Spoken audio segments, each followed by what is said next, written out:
আহি গ'ল ধামাকা খেল। আপোনালোকক যদি কুপন লাগে যোগাযোগ কৰিব। কোনে জানে কাৰ ভাগ্য কেতিয়া সলনি হয়।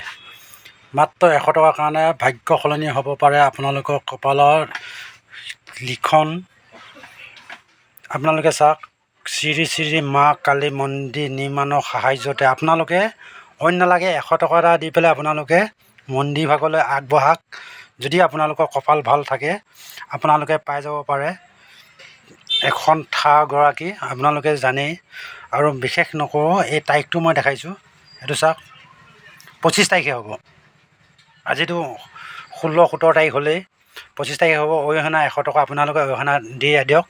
ভাগ্য খেলা, আপোনালোকে যদি কপাল ভাল থাকে, কপালে টানে, এইবিলাক হ'ল কপালৰ খেল। আপোনালোকে যদি ভাগ্য ভাল থাকে নিশ্চয় আপোনালোকে পাব। এটা বুকত আছে মাত্ৰ 6টা কুপন।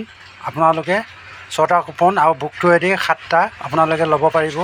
আৰু আপোনালোকে যে বুকত, এইটো চাওক,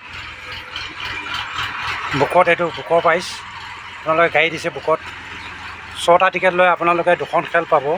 7টা পাত আছে। এইটো হ'ল টিকেটৰ পুৰস্কাৰ।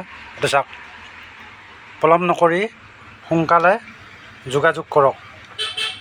ধন্যবাদ। জয় আই অসম।